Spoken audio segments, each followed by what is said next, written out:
Hey everybody, how's it going today? So, I wanted to go over another book review, and this one that I'm going to go over today is actually one of my favorite books ever, basically.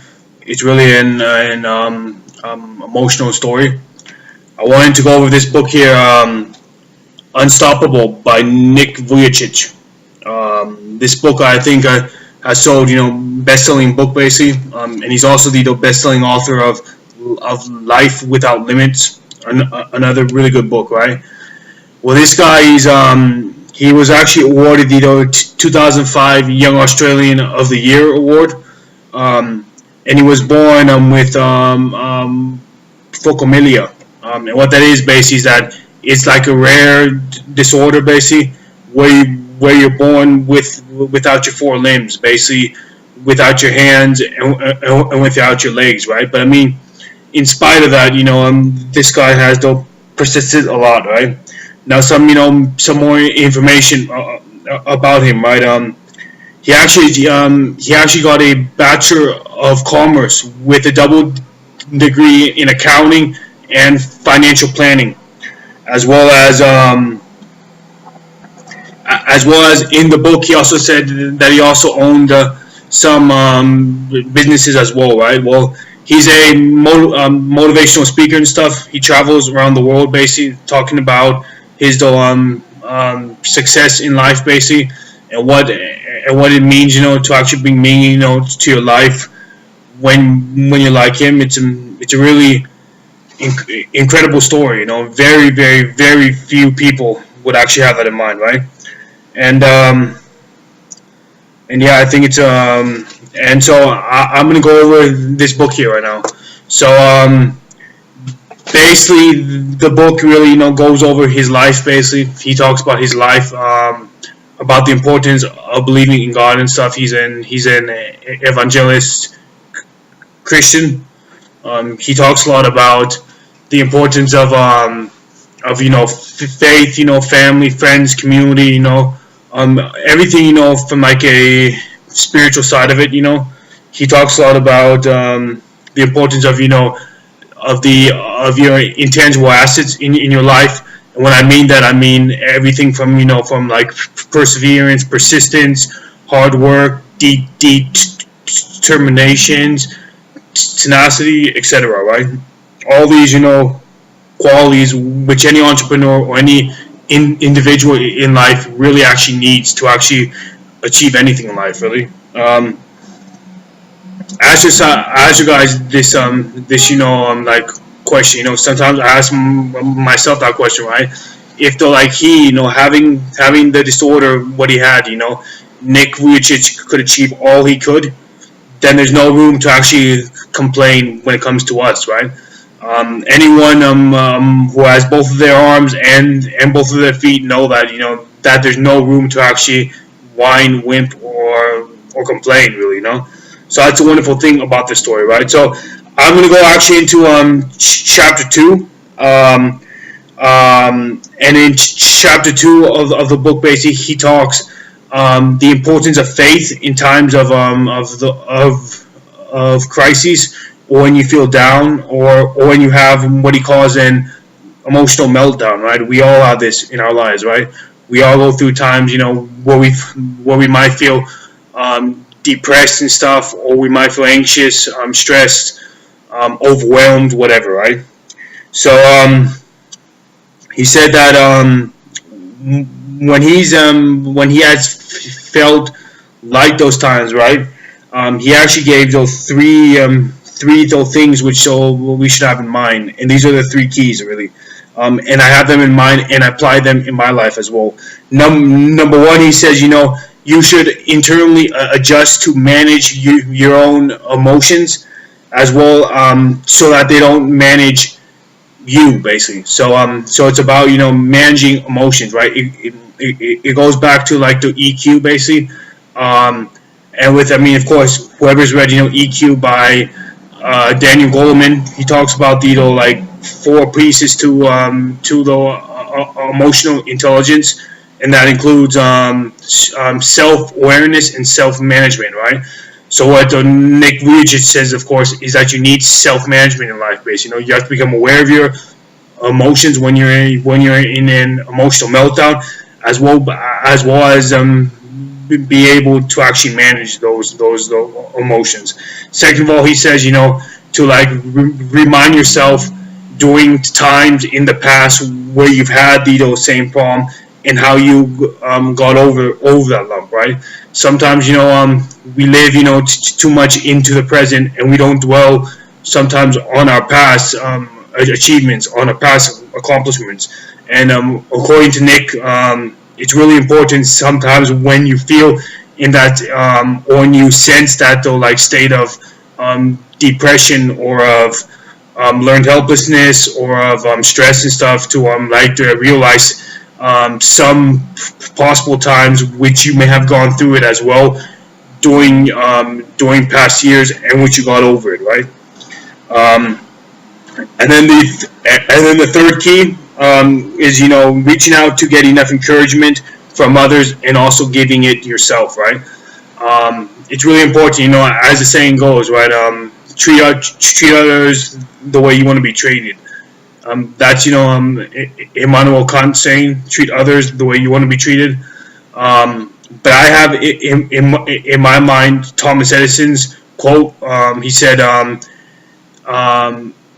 "Who you are will show in what you do." So in that sense, if you are a nice, helpful person, even though you may have an emotional meltdown and you go seek out encouragement, but if you also help other people, basically, right? That really shows your true self, basically, who you are. I believe, of course, that the most important asset any human can have besides willpower, I think, is character. So it's that character inside of you that just says, I am this person and I act this way because it's a part of my personal constitution, and this is who I am, and these are my values. And so I think it's really important that we understand that, of course, right? And so Nick says, that as well, right? If you like sometimes are in these states of the depression or learned helplessness or like the feeling stressed or overwhelmed, basically, he says, that like you should actually use that time to actually learn from it and grow from it, right? And I think that's a really good point, right? Most of us, of course, when we feel stressed or when we feel depressed, of course, we want to go away from that, right? But he says no. You want to actually go into it, basically, and you want to manage it, basically, so that, of course, next time when it happens, then you've built already, emotional resilience towards that, right? So it won't affect you as much as it did the first time, basically. Now, of course, I'm not saying there are times, of course, where it's above what I'm saying, and where it's hard sometimes to actually get over that. For instance, if you have like the lost one or anything like that, I sympathize with you, and I understand it's harder, than I thought. But I believe, Nick's, philosophy on this, applies to all those small and medium states of depression, learned helplessness, stress, anxiety, overwhelmed, etc. And then, of course, it's really important, Nick says, to ask yourself certain questions regarding your state, right? So it's important to ask yourself, why do I actually feel like this? Is it something that I felt because of the incident itself, or is it something that I felt because of something which has already happened, right? Simply, I swear to God, guys, simply by reframing the question, you actually inherit a new meaning. Remember, Anthony Robbins talks about this. Meanings leads to emotion, which then leads to what we focus on, which then leads to our actions and our behaviors, and our identity and who we choose to actually be. So it's really important that we get the meaning right. So like Nick says, to ask yourself a question, why is this happening to me, right? Is it like there's something because of what's happening in the present, or is it something from the past? And then of course he says, to seek gratitude, and I do this every single morning. So I actually do this I do this every single morning in spite of anything. So there was a famous American chief from the U.S. From the Shawnee tribe. He said, when you wake up in the morning, give thanks for the light, for your food, for your life. Give thanks for your for the joy of living. If you see no reason to give thanks, the fault lies in yourself. In that sense, every single morning I always prime myself to actually just to give thanks. Basically, for me, to be living in a first world country. I give thanks to me actually having this place. Right, I give thanks to me wearing clothes. I give thanks to me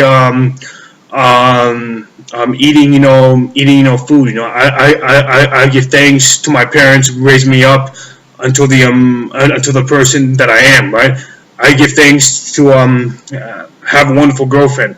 I give thanks to a lot of things in my life. Right, and as soon as you cultivate that sense of like wholeness, I guess, or that sense of gratitude, you feel more you, right? You feel more appreciative of everything, really, in your life, really. And I think that's a really important point, what Nick points out, right? And then, of course, lastly, basically, I want to talk about this thing, what he says, perceptions versus reality, right? So, of course, right, our perceptions are not always what the truth is, right? So they can be linked apart, really. So he says that it's really about understanding that to keep things in perspective, really. That's what he's trying to say, right? So he says that when you feel down, basically, or when you feel in a state of learned helplessness, for instance, he says, to actually keep things in perspective and to understand where you are in your life. Understand what you have around you in your life. Understand that, people like him, Nick Vujicic, who's done a remarkable job in his life, I swear to God, with having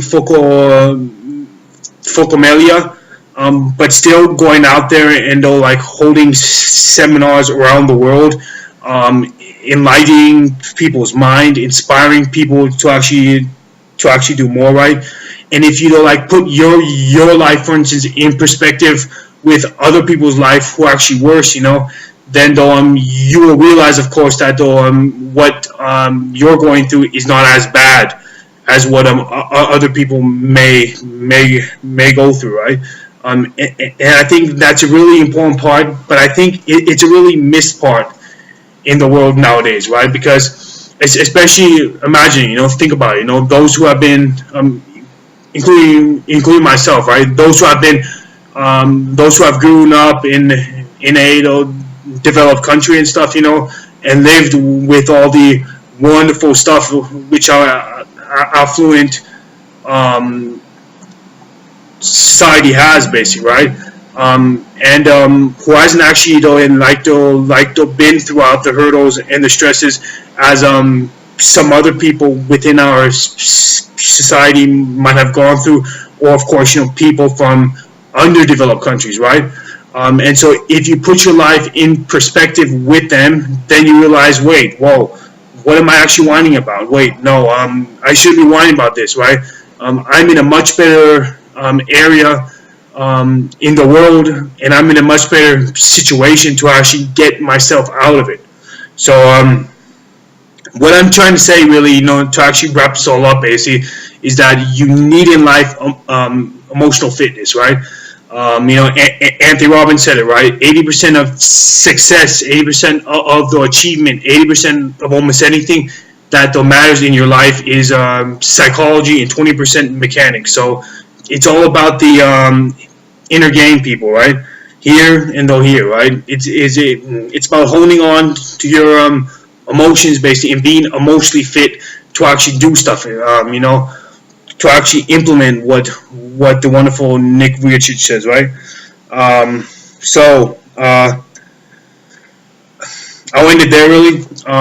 For those who want to buy the book, I really highly recommend that you buy the book. It doesn't say the price here, but I believe I got this book actually at a garage sale, so it was quite cheap and stuff, But you can find the book online and stuff, or if not, watch a few of his YouTube videos as well. Please, of course, leave a comment here below. If you have any questions or something, I'll be happy to answer you guys.